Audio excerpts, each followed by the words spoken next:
Bonjour tout le monde. Alors, on se retrouve comme d'habitude dans ma cuisine pour faire un petit mijoté de porc à la moutarde principalement et aux champignons dans notre Ultra Pro 3,5 litres. Alors, les cocottes Ultra Pro, pour ceux qui connaissent, désolé, je vais en reparler un petit peu. Donc, ce sont des cocottes ultra légères qui ont un avantage énorme, c'est que vous allez cuire avec le couvercle pour la plupart des plats qu'on vous propose, et vous pouvez cuire carrément dedans un petit poulet sans aucun problème. Et oui, avec le couvercle, votre poulet ou votre rôti vont rôtir, c'est-à-dire un peu griller. Et ça, c'est grâce justement à la forme incurvée de votre couvercle, en fait, qui va alimenter en jus de cuisson et en vapeur de cuisson votre viande et qui va lui permettre de rester toujours moelleuse. Vous n'aurez jamais une viande sèche dans une cocotte Ultra Pro, c'est juste impossible. Donc les cocottes Ultra Pro, elles ont effectivement cet avantage d'être super légères, donc vous pouvez les sortir facilement du four. Et elles ont aussi l'avantage d'aller dans le congélateur, d'aller dans le micro-ondes et d'aller dans le four. Donc de moins 25 degrés à plus de 150 degrés.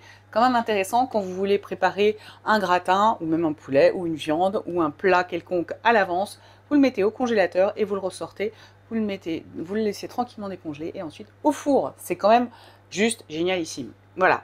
Donc l'Ultra Pro, on est parti. Il y a plein de tailles. Je vous ferai un jour, vous regarderez si vous le voulez, vous trouverez certainement sur ma chaîne YouTube la présentation de toute la gamme Ultra Pro.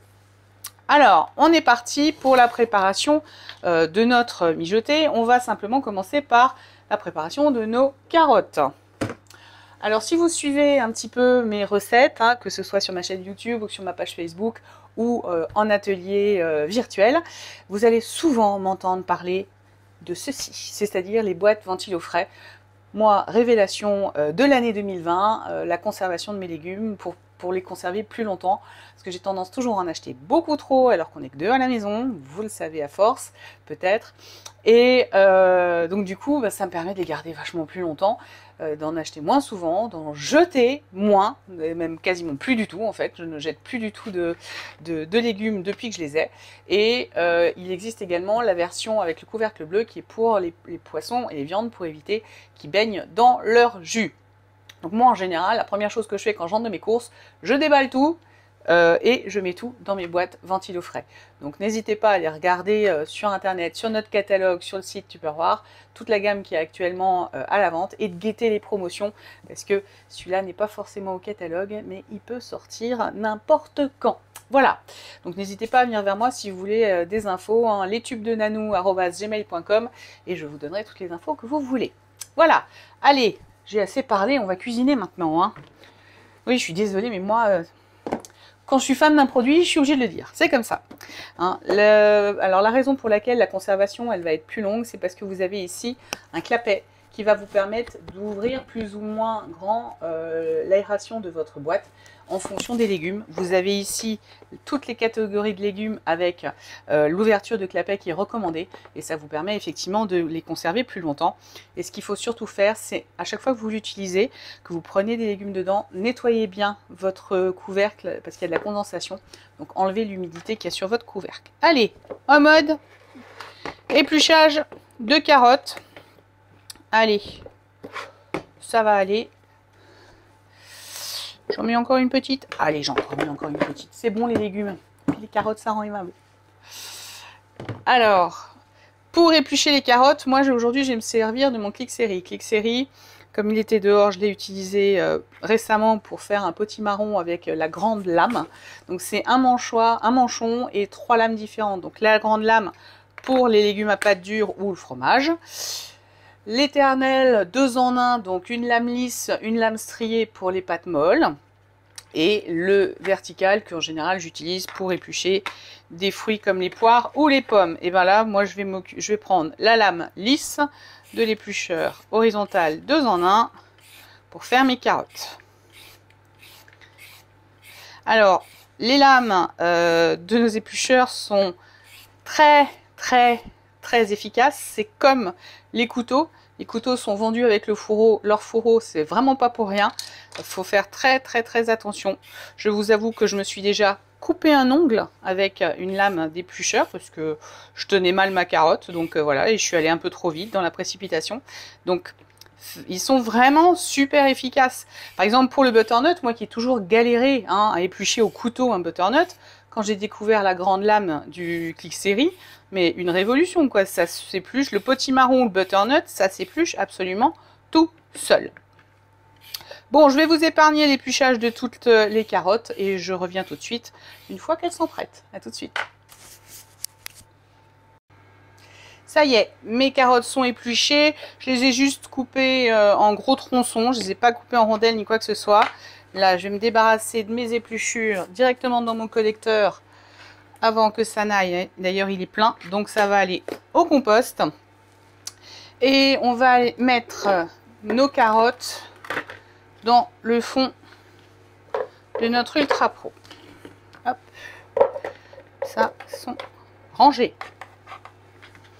Hop, une petite par là. Et voilà. Alors, ensuite, on va s'occuper de notre ail. Donc là, je prends un petit ramequin. J'ai pris 4 gousses d'ail. Et je vais venir les presser avec mon presse-ail. Alors, moi, j'avais déjà un presse-ail avant, mais pas de chez Tupperware. J'ai le presse-ail depuis pas très longtemps. Et ben j'ai dû le tester pour voir quels étaient son avantage. Alors j'avais moi un presse-ail d'une marque suédoise, si vous voyez ce que je veux dire. Et il y a quelque chose qui m'embêtait toujours dans ce presse-ail, c'est d'enlever au fond du presse-ail le reste de peau. Mais là, l'avantage, c'est que, là je vous montre, hop, vous ressortez la partie métallique qui permet de presser votre ail. Et là, vous avez juste à l'enlever la peau. Elle est juste là. Alors que dans l'autre c'était tout au fond, il fallait chercher, c'était très compliqué. Et là vous voyez, voilà, j'ai plus du tout la peau dans la partie métallique. Ça permet tout de suite de remettre le suivant. L'autre petite plus du presse-ail, je ne sais pas si vous voyez ici, il y a 3 petits trous. Ils ont ajouté une fonction effeuillage à notre presse-ail, c'est-à-dire que si vous avez des branches de persil, de coriandre, de menthe, etc. En fonction de la taille de votre branche, vous glissez dans le petit trou, zoup, hop, vous avez effeuillé intégralement. Il ne vous reste plus que les feuilles de l'herbe que vous avez choisi. Et ça, franchement, je trouve ça hyper pratique. C'est un petit plus, en fait, qu'on lui a pas demandé, mais qui est vraiment super bien pensé, en fait.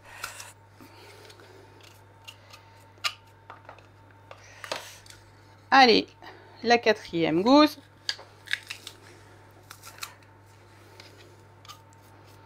On racle bien. Et du coup, comme je vous le disais, bon là voilà, il y a déjà un morceau de peau qui est là. Et là, on enlève, on relève la partie métallique. Et on peut tout de suite enlever toute la peau avant qu'elle ne sèche dessus et qu'on ait plus de mal à l'enlever. Voilà. Plus de peau sur mon presse-ail. C'est top. Alors, si je ne m'abuse, donc là j'ai mis 4 gousses d'ail. On va venir ajouter du gingembre et des cubes de volaille. Alors moi j'avais pas de cubes, c'est dur en cubes quoi. Donc moi j'ai les bouillons en déjà gélatine, donc je vais déjà en mettre un. Ensuite on nous dit une cuillère à café de gingembre. Moi je vais prendre ma cuillère mesure 5 ml si elle veut bien rentrer dedans, que voici. Et voilà, je mélange le tout. Et tout ça, on viendra le mettre directement dans notre Ultra Pro tout à l'heure. Je vais venir prendre ma viande, dans ma boîte Ventilofrais spécial viande. Donc la recette que je vais vous donner, hein, c'est pour l'Ultra Pro 5 litres 7, pardon. Donc c'est le grand format. Moi je vais faire ça dans le 3 litres 5, donc j'ai réduit la quantité. Vu qu'en plus on est que 2, hop, j'ai mis que 700 g de viande au lieu d'1 kg. C'est suffisant, c'est même trop, mais comme ça, ça permet à monsieur d'avoir sa gamelle pour le lendemain. Alors la petite astuce, je ne sais pas si vous le savez, des cocottes Ultra Pro, c'est que La 3,5 litres, elle est, on peut ajouter la 2 litres avec. Comment ça, ajouter? Et bien en fait, il vous suffit... Est-ce que je l'ai dans le coin? Oui, elle est là. Ils sont jamais bien loin. Donc là, vous avez la version 2 litres que vous pouvez superposer. C'est-à-dire, si vous avez l'impression que votre poulet il va pas rentrer dans le premier, bah, vous pouvez rajouter le 2 litres par-dessus et cuire un plus gros poulet. Mais vous pouvez également faire ce qu'on appelle la cuisson à étage ou inversé, c'est-à-dire vous mettez votre poulet ou votre rôti là-dedans et vous mettez en cuisson à l'étuvée en fait la base du 3,5 litres. Mais vous pouvez également faire un légume, un gratin ou quoi que ce soit dans un et mettre votre viande au-dessus. Donc c'est vraiment super pratique parce que justement avec 2 produits vous pouvez en faire un qui a un volume beaucoup plus grand. Donc voilà, c'est la petite astuce du chef du jour. Alors, je ne dis pas de bêtises, hachez là et un cube de volaille, c'est fait. Éplucher les champignons et couper-les. Alors moi, j'ai pris un petit peu d'avance. Mes champignons, là, j'ai 500 g de champignons. J'ai un mélange de cèpes et de champignons de Paris. Hop, on va les mettre dedans. Mon chéri adore les champignons, donc on va se lâcher sur les champignons. Alors, après ceci, champignons 1, disposer des carottes, c'est fond, mettre les morceaux de viande, rajouter les champignons, mettre le mélange. Je vais juste un petit peu mélanger mon bouillon. Je vais prendre 50 ml d'eau que j'ai là-dedans. On va faire plus simplement comme ça. Les cuillères mesure topissime pour bien évaluer les quantités. Donc là, je vais mélanger mon bouillon, mon ail et mon gingembre dans les 50 ml d'eau. Allez, on va le verser directement dessus. Et on va également rajouter, si je ne m'abuse,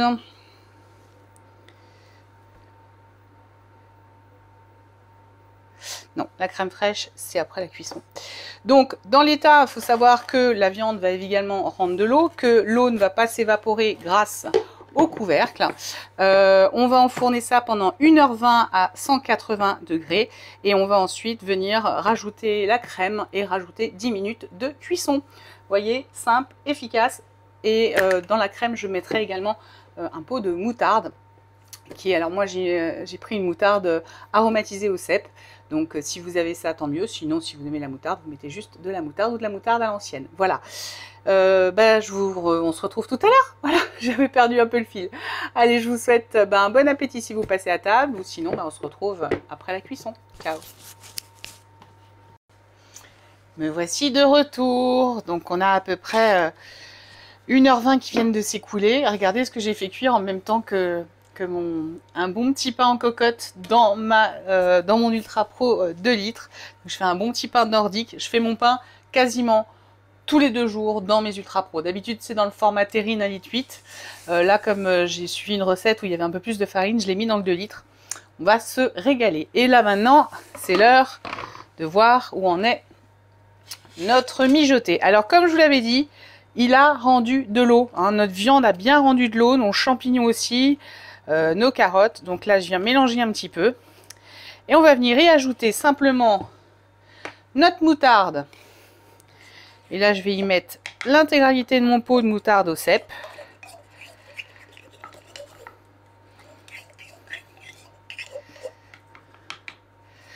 Alors, pour la quantité, on va bien... Je dirais bien 100 ml de moutarde, hein, à mon avis. On n'en est pas loin. En ce qui me concerne, en tout cas, c'est ce que je vais y mettre. Et je vais venir également y rajouter 100 ml de crème. Alors là, moi, j'avais encore un reste de crème épaisse. Et je vais venir utiliser ma spatule pour ne rien laisser. Alors l'avantage de cette spatule, c'est que vous avez une pointe et un côté arrondi.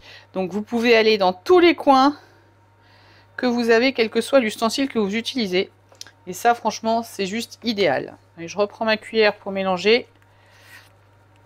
Et on va venir mettre notre crème à la moutarde. On va reprendre notre spatule, rebelote.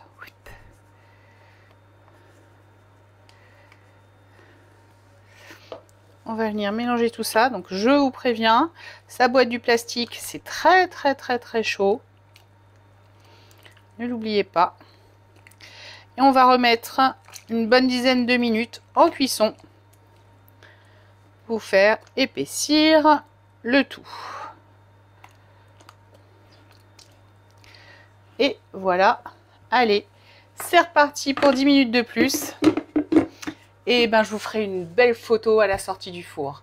Et une belle photo de mon assiette également à côté. Donc l'avantage, c'est que là, vous avez déjà les carottes. Mais vous pouvez très bien servir ou avec du riz, ou avec des pâtes, ou avec des spätzle maison. Grâce à notre spätzle party. Oui, vous savez, cette petite pâte alsacienne qui est hyper facile à faire. Si vous voulez, regardez dans mes vidéos, vous trouverez la recette. Salut!